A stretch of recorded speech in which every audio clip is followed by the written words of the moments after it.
श्रावण महिना लागून 1-2 दिवस झाले सुद्धा होते आणि काल होता श्रावण महिन्यातला पहिला श्रावणी सोमवार आणि पहिल्या श्रावणी सोमवारासोबतच नागपंचमीसुद्धा होती.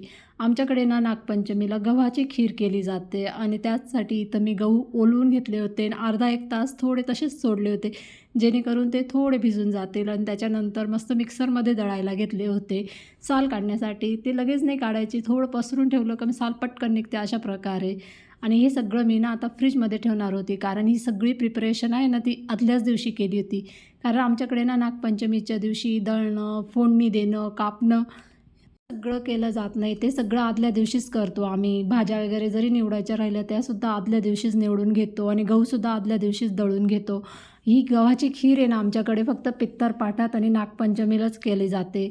तिची चव आहे ना खूप छान लागते. म्हणून मग इथं स्वच्छ गहू 1-2 पाण्याने धुवून घेतले आणि कुकरमध्ये लावायला घेतले. कुकरमध्ये लावून 4 ते 5 शिट्ट्यांमध्ये आपले गहू छान शिजले जातात.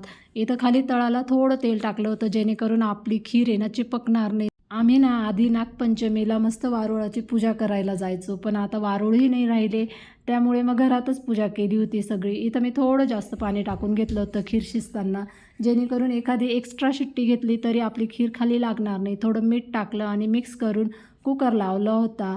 बाकीची तयारीही बाकी होती, मग ती करायला घेतली होती. गूळ फोडायला घेतला होता. ही गूळ फोडणं, खोबरं किसणं हे सुद्धा आम्ही आदल्या दिवशीच करतो. पण संध्याकाळचा स्वयंपाक होता म्हणून मग सासूबाई बोलल्या की काही हरकत नाही, संध्याकाळी करता येऊ शकतं आपल्याला. आणि आमच्याकडे ना नागपंचमीला मेन जो मेनू असतो तो कानोल्यांचा असतो. कानोल्या आणि खीर हेच खाल्लं जातं, पण आमच्या इथं इतके आवडत नाही, म्हणून मग आम्ही साध्या पोळ्याही करतो खिरीसोबत. आणि त्याच चपातींचं जे पीठ असतं ना त्याच्या छोट्या छोट्या पोळ्या करून त्याच्या सगळ्या बाजूला, खालच्या बाजूला, वरच्या बाजूला आणि मध्ये जेव्हा आपण घडी करतो तिथं साजूक तूप लावून आणि अशी ट्रायंगलची घडी केली जाते. आपण जसं समोश्याची घडी करतो ना तशीच घडी केली जाते.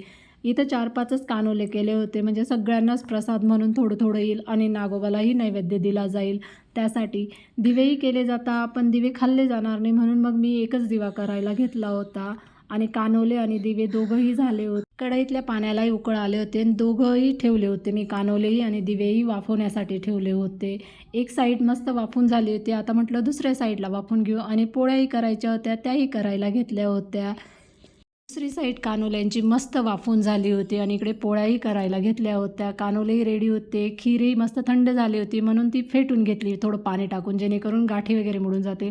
अशा प्रकारचे नागोबाचं चित्र आम्ही इथं लावतो भिंतीला आणि त्याची पूजा केली जाते. आता पूर्ण महिन्याभर त्याची पूजा होत राहील. नैवेद्यही दिला होता आणि आता मेन होतं ते खीर करायची. इथं साजूक तुपात आहे ना थोडेसे ड्रायफ्रूट्स वगैरे टाकून आणि खोबरं टाकून ब्राऊन होईपर्यंत मस्त तळून घेतलं. त्याच्यात थोडं पाणी टाकायचं आणि पाण्याला उकळ आली की आपण जी खीर फेटून घेतली ना ती टाकायची. ही खीर आहे ना तुमच्या आवडीनुसार तुम्ही पातळ घट्ट ठेवू शकतात. आणि याच्यात थोडी वेलदोड्याची पूड टाकून घेतली. गोडसाठी साखर किंवा गूळ असं दोघं प्रकारे वापरू शकतात. आम्ही ना गूळ टाकला होता, गुळाची चव खूप छान येते म्हणून मग गूळ टाकला.